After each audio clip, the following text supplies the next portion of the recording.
Welcome to Culture Talks Namibia. Culture Talks is here to evolve the Namibian culture with the end goal of empowering the Namibian people.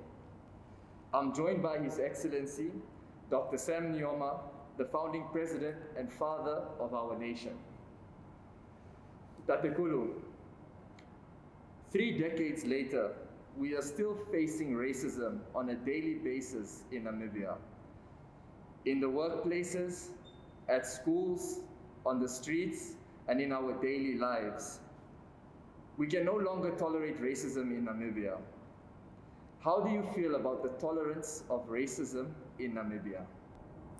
Well, Namibia is a republic formed by the Namibian people, for the Namibian people.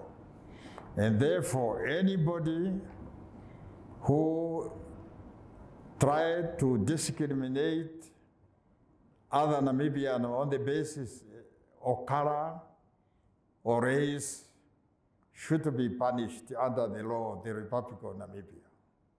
Tatekulu, in Namibia, we face a tribalistic divide. And this tribalistic divide makes it harder for us.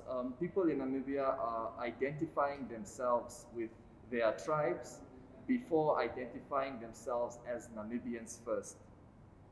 What do you say about the tribalistic divide in Namibia? Well, Namibia as a republic comprises of people or different ethnic groupings, whether Ovambo, Herero, Kavango, Caprivi, Kojas, or South, Namas, Hereros, but all of these people are now united as Namibians, and they work together for the common good of all Namibians, irrespective of color or race or places of origin. For example, go to the University of Namibia, that you will see all people of races and the places of origin within the Republic of Namibia and also others from other SADC countries. So I think UNAM is the example of how we all want to see Namibia from now on. Because I believe that people are united, striving to achieve common good for all members of the society, will always emerge victorious. But there might be some elements who are instigated by the forces of imperialism and colonialism. But those are nothing. If you can go today from the south to the east, west and north, you will find the people of Namibia work for the common good of all Namibians, irrespective of color or race or places of origin. Tatekulu, growing up, there's a theory which I came up with when I look back growing up in school. And this was a theory based around how teachers are teaching about Black history, about the apartheid struggle, about the slave trade. And my theory is that in Namibia, we need the teachers to be vetted, the teachers specifically who teach history in the schools. Because growing up, if you're taught about Black history, the apartheid era, slave trade, with remorse against being taught Black history by a teacher who is smiling, it makes a big difference with how the children grow up viewing racism, tolerating racism, and how serious they're taking racism growing up. What do you think about this theory? Well, as I said, the Republic of Namibia is formed by various ethnic groupings, being the Nama, Damara, Herero, Ovambo, Kavango, and so forth and so forth. And these people are considered Namibians, and they ought to work for the common good of all Namibians, irrespective of color or race or places of origin.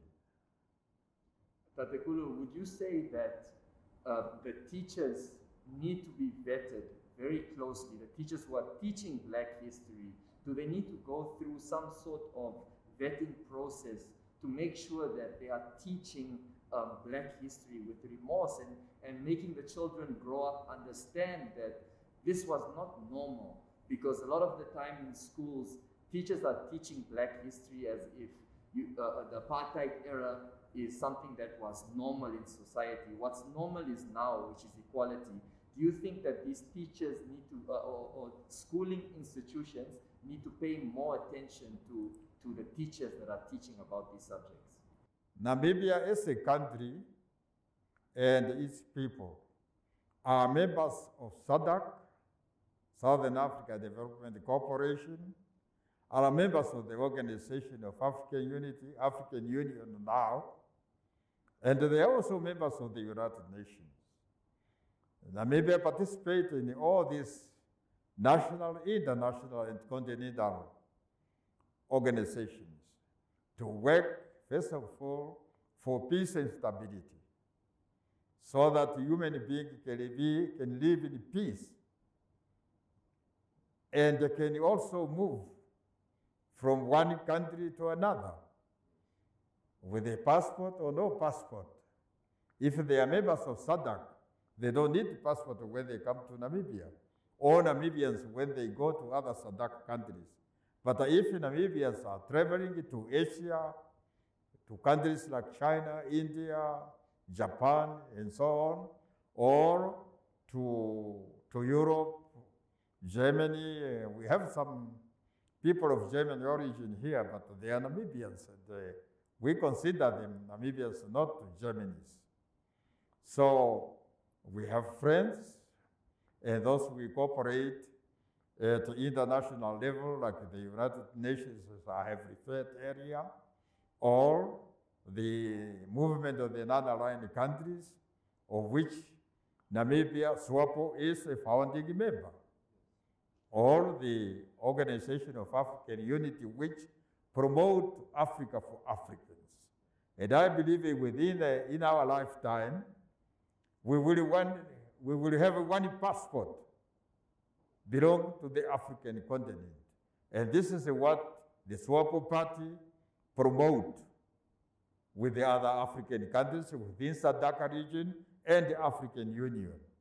We hope within our lifetime, there will be one continental government, one passport, and one flag for the entire African continent.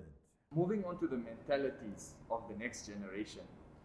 At the beginning of this year, I started a movement called Make Namibia Known 2020, a movement of patriotism.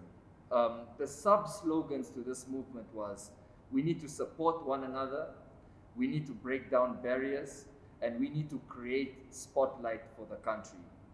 Growing up in Namibia, I feel as if we lack support for one another, where we feel as if we are in competition with each other, and when one person is to achieve something on an international stage, they are not coming back and shining that light on their country to give the next Namibian the opportunity to succeed.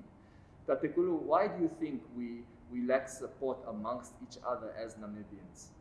Well, as I have said earlier, we are from different regions and speaking different languages, not languages or dialects, but at the schools, right from kindergarten, primary school, secondary school, up to the university level, all the children, irrespective of their color or race, are considered to be one people, and therefore they belong to one nation, that is Namibia nation. And above all, they belong to the African continent. Or whatever they do, they must think first and first as Namibians, as members of SADC, and members of the African Union. and also members of the United Nations.